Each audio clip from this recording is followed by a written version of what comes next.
is a public holiday for more to do with the spiritual matters, but of course, simply because it has to be celebrated as well and treated as much as you do. But on a day like this particular one, you get to realize that the traffic flow does not seemingly look like something that is more demanding. But at the end of it all, still you try to see how you can tap and make some money, especially for the business community in the country. Good morning, hope you're doing well. I'm Joram Paul Soko in here for Smart Means Business, and it's just 5 minutes off the hour of 7 o'clock, and the show did kickstart off at 6:30. That is with the news recap, but briefly here as we continue to give you more details regarding how best you can go and try to tap into the available opportunities as they're coming up shortly after. But of course, as we continue to struggle and see how best we can get more money in a daily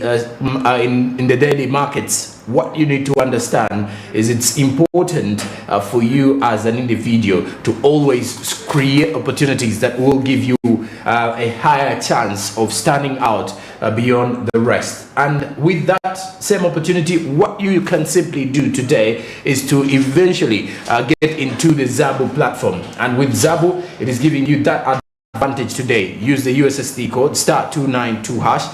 Follow the prompts and that will kickstart off your investment journey with Zabu. Zabu says my money, my future, and all you need to do is use that USSD code, kickstart off your investment journey with the platform, and you will definitely see how best you'll be making money. The platform market open at 8:30 p.m. and closing time is 3:15 p.m. from 8:15 a.m. to 3:15 p.m. and they are fully closed on the weekends and on public holidays. But do remember as well, these markets are fully open from Monday to Friday, so keep it going. Today it is a public holiday, so you will not be able to invest, but tomorrow is a Friday. That means you will be able. My money, my future is what Zabu reminds you. And now we're off to our first business update of the day, and it's pretty much looking at taxing non-productive land, as most of the people do say, as it is revealed by the experts, that the city land, for example, is an investment and it should not be taxed. So the government taxes, the government taxes when transferring titles and agreements of land make it sometimes really hard for people to do some business within the city. We get more of this particular update regarding taxing of non-productive land as we kick start off the show. I have failed to understand, to conceptualize the issue of agriculture experts concentrating on land in urban areas, because agriculture is not conducted in urban areas unless we are talking of intensive modern agriculture. Agriculturists should be looking at idle rural land, not urban land, because some of the urban land owners have acquired this land through loans. They are paying loans back before they can secure these pieces of land and before they can develop them. Others have bought these pieces of land as an investment, and if they are going to sell, then the government is going to get value when the people have to transfer this land, and there is a tax already on that. So if it is a business, land for business, then the government is assured of taxes when they are transacting transfer forms. But it's not a viable. No one should even think about it that somebody should get their land, struggle to get land in urban areas through other means using loans, then they are required to, or forced to develop. I don't think those ones who have acquired the land to develop have failed. Have refused. They have not refused. They have failed because of circumstances, because of the demanding needs of people. So it is not fair to ask people to pay taxes. This will even force people to sell off, and this is forced sell, which is against the fundamentals in our constitution. So it's not fair. the agriculturalists, yeah, their idea is welcome, but they should concentrate on vacant rural areas where they can practice agriculture, and then try to find out, establish absentee landlords in these rural areas, not urban areas. I find it to be a bit unfair, and whoever is proposing that is standing on unfair ground, because if I own land, I have a right to develop my land in any way I want at the time I feel like. So if you say that if I acquire land and I don't put a building on it, then you can take it or tax it, that is so unfair to the people of Uganda, and I think that proposal is kind of repugnant. According to our laws, people have a right to property and also determine what they want on their property. So it will be contrary to our constitution.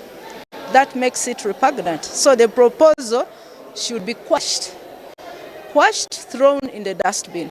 Because there are tendencies by this government to bring in policies, use people to come up with strange proposals so that they can take land away from our people. And you know that if you look at our country and the future, those who own land will be the ones who determine. They will be the property masters. They will be the people who decide for this country. So if you use many scapegoats, like they do usually, to take away land from our people, they are actually making our people poor, and they are also trying to render them useless, which is not fair. We won't accept that proposal if it's brought on the floor of Parliament, because we are the ones who pass the laws that are all the policies. So if that is brought, I don't think we are going to support it, because we don't want to render our people landless. Once you start imposing tax on land, that means people will have to sell land if they don't have money then to develop the land. And where are our rights? Where is the chapter 4 of our constitution? Because it is there to protect Ugandans, even when it comes to property, acquiring it and developing it. So we are not going to accept such a proposal.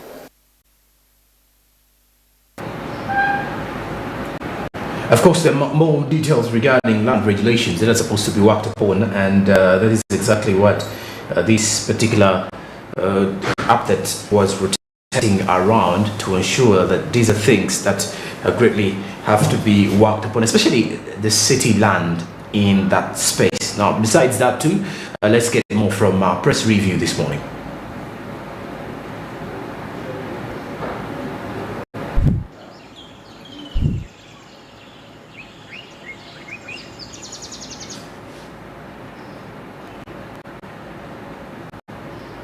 Now, all right, with the press review, the Daily Monitor highlighting that there is uniform East African community laws that will fight tax evasion crimes. It's according to what the Daily Monitor has highlighted. Now, besides that too, the other is a detail to do with the harmonization. There is a harmonized policy issues which are set to dominate the grain summit, that is actually coming up. Then also, Uganda's labour market is fragmented, according to what a report has highlighted, and briefly tapping into the harmonized policy issues which are set to dominate the grain summit. Uganda and Kenya have had trade disputes over substandard grain products, which have cost both the farmers and the dealers millions of shillings. And the grain value chain players are set to convene in Kampala for the 10th East African Grain Council Committee, the second one in Uganda since 2011. And in October this very year, there is the key on the agenda is to push for harmonized policies on standards and installing a structured trade order. This is according to this particular insightful summit that will be looking at substandard and looking at creating room for standard grain into the market. That is both from the local space and the international, that is for the export market. Then looking at the latest report here, still with the Daily Monitor, Uganda's labour market is fragmented. Says the report that Uganda's current labour market is fragmented in terms of information supply and demand for labour. The 2021 Poverty Status Report did reveal by the Finance Ministry.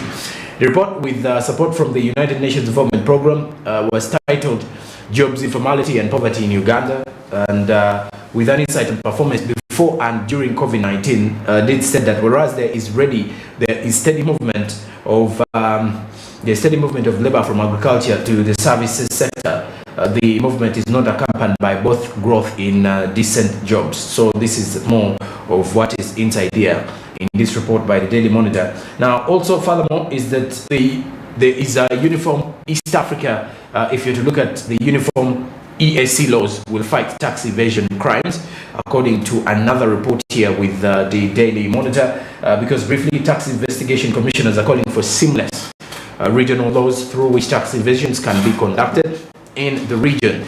This, in the long run, will be creating at least a better, will actually create a room for a flow of business within the East African community.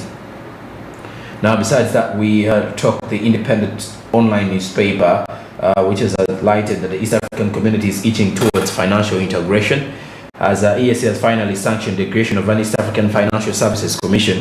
But the process of achieving the regional monetary union is running way behind schedule. That is for the people in Kampala. And the other report is regarding NSSF, according to Patrick Ayota, has not purchased Nachigalala land yet. And Patrick Ayota also clarified on the 400 billion budget claims. That is before the committee, the select committee that is actually investigating on the NSSF. Then also, the other detail here is that Netflix has introduced limits on passwords.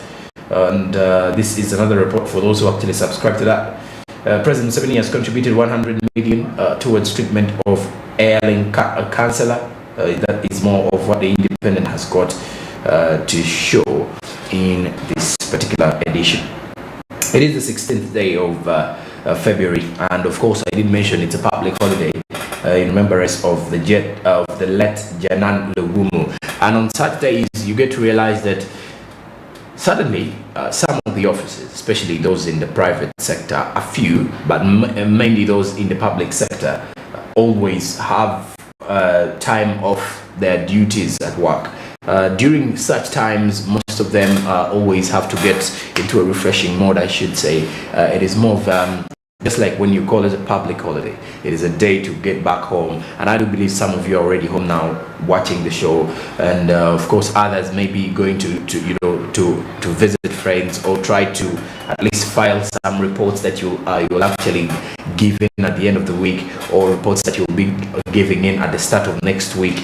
And obviously there are people who actually seek for public holidays to happen every Friday, because then that is a 3-day long day, that is a 3-day leave of work. But besides that kind of situation, on a day like this one, you get to realize that some of the businesses some businesses tend to close because their clients or their target market is not working on such a day. And it can easily be also ideally observed with the traffic flow this morning in regards to how tight it is. It is the flow of the traffic today, or as of Thursday, 16th of February, there is less congestion in most of the Kampala suburbs, I should say, and most of the routes, the busy routes within the city, simply because of the fact that some people are not going to work as they should be working on a daily, or they're not going to be appearing before their workplaces the same time they've been. There are, for example, parents who are supposed to be taking their children to school as well, who have been taking their children to school early in the morning. Now this time around they are not, because of the public holiday situation. But of course, on such a public holiday, you always have to think out of the box. What can you do besides resting? Of course, the human body has got to rest as well from a long month of work or a long week of work, and you have a public holiday coming in almost at the end of the week. These are times you have to think about how best you can prepare for the other days. But refreshing is quite important, and how you kickstart off your day says a lot about it. And this time around, as we speak, we're heading to the traffic updates to pretty much give you a picture of how the traffic congestion is, or how the vehicle movement is, as we continue to give you more business updates. But also to remember that it's still graduation week for the students of Makerere University. So that means for the people in Wandegea, it is highly expected that the traffic jam will still be there because of the fact that hundreds of students are still graduating.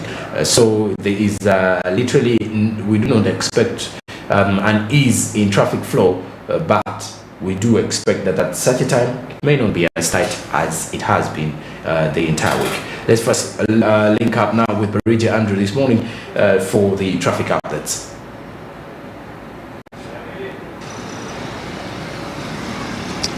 All right, thank you very much, Jerome. And today it's quite a different day, as we all know, it being a public holiday, the general day. And of course, we are just right here at the Fairway traffic lights at the junction, just here, just next to the Fairway Hotel. And of course, also talking about the golf course, just close to it. And of course, the overall situation of as we observing the matters here, I'll say that the situation is calm 100%, as of course, as anticipated. It's not something that comes as a surprise, of course, resulting to the day. No traffic, definitely. And however, probably, if you're that kind of a person that loves to come and execute certain ideas and you don't want to be delayed, or you're afraid of course, delays, well, this could be the right time for you to come, and it doesn't matter what time you leave your home and you connect, most especially now at this junction, at the Fairway traffic lights junction. It's quite very friendly. And of course, starting at the way at the back there at the John Babiha Avenue, you get to realize it's totally empty. There is nothing in there. So that explains that for the people that stay in those areas, probably you're coming from Kamocha, of course connecting straight to Acacia Mall, Acacia Junction, just right there. It's going to be possible for you to reach at whatever destination that you want, or you want to reach in time. You know, you're coming from Kamocha, you're coming from Bukoto, and you're probably going to pass through the Babiha Avenue as you're coming this side. It's going to be quite much more easy. It's not going to be that frustrating for any person that is coming to execute businesses at that time. So it's quite a little friendly as we're observing. It's a very calm situation. And of course, most of the people that probably could have contributed to the congestion have decided to stay back home and pay maximum respect, that is to the public holiday. And that's why we're seeing the situation that we are observing just right now. Very, very friendly. So you will be in time to reach, you will be in position to reach in time if you're planning to use the John Babiha Avenue to connect. Probably you could be heading to Bugolomi, you could be heading to, connecting to Nile Avenue, continuing other the centers right there. So it's going to be much more friendly and much more flexible for you to reach appropriately. And of course, still, there are no officers controlling the jam. It's entirely the traffic lights on such a day because of the less congestion and the fact that the few that are on the road are in position to actually pay maximum respect to the rules, as we're observing just right here. Now looking at the route that heads to Wandegea, and of course you get to realize it's also quite a free lane. There is nothing really that is transpiring, despite the fact that the traffic lights hold the vehicles in the given intervals, but you get to realize that it's quite a friendly lane. If you're coming from Wandegea and you Lago, and definitely you plan to connect to this junction, yes, it's going to be effective for you. You're probably heading to, you could be heading even to Chibuli, crossing straight there. It's quite very friendly. You'll just go through. You're heading to Nakawa, you're heading to any destination, and you're coming from Wandegea to do business with somebody, or you're reporting to your duty for those whom we call the essential workers that don't have really public holidays. Yeah, so today you will be able to reach in time at work probably for the first time. Yeah, if you've not been really a perpetual late comer. Anyway, that is how we're observing the situation in here, a very, very calm place. And of course, even despite the fact that the vehicles can be held, it's not quite for a very, the 3 to 5 minutes don't really constitute a very long lane, as we always see on other days where just a few minute interval we find a huge lane, but it's quite empty, and very encouraging for any person that is planning to use this route to come and execute business at whatever way they can. And now, of course, as we switch straight up there to the Sezibwa Road, of course, heading to Nakasero, that one is always a free lane, even despite the fact that they are on busy days. It's known to be a free lane, not really much as congestion there. of course, which explains that majority of the vehicles that head there, of course, it's more of a business area. Companies have offices in there. It's not much more of a residential that's going to be having lots of lots of people settled there, unlike other areas, and explaining why we always experience the different congestion. But it's quite a free lane, and it's always free, like I've said, despite the fact that the days are busy. It's always a free lane. But we are observing it's quite, probably if you're coming from Wandega and you plan to branch off there, well, it's first of all the time. Even when they hold you, it's not there are not so many vehicles around, so you'll be in position to reach your destination in the appropriate time possible and go and execute what you ought to execute with maximum attention and ultimate time given to your duties as you're executing them. Well, now away from that, let's take a look at the route that connects straight to the Nile Avenue, seeing the vehicles that are coming from there, and most of them, of course, come from different destinations. But just to mention a few, Chibuli is a possible place where they come from to head here. Some can come from Bugolobi to connect to this lane. Some can come from Tinda Nakawa connecting straight to this lane. It's also free for any person that plans to come and execute business to use this route and probably going to pass via the Nile Avenue. Well, chances are high, not even high, you will be able to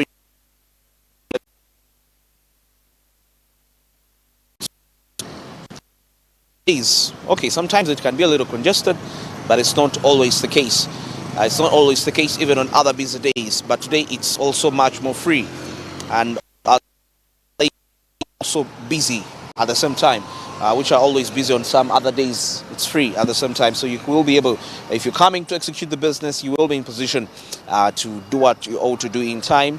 Vehicles held, not a long fleet of vehicles, not so many borders. Of course, pedestrians are not so common always in this place. Still, as compared to the different days, and we observe the numbers today, it's totally dry. There are you can't really observe them just right here. And well, that is it for the traffic updates this morning. We've been just right here at the Fairway traffic lights junction, and of course observing the overall traffic atmosphere. And as we know, the overall situation, it's a very calm place. Back to studio with Joram. And there you've actually seen briefly, as Barito Andrew has been bringing it to you, or bringing you up to speed with that. It is not as busy as it is usually, and it's a public holiday feel, and obviously these are things that you should be expecting in regards to the traffic flow. But of course, the business community never rests, so you should be, you should know that if you go downtown Kampala, for example, now there are businesses that are still open. You're watching Smart Means Business. It's 28 minutes after 7 o'clock. But when I do return, I will be getting into Caribou, East Africa, and the international news. That is, of course, after the break. Good morning.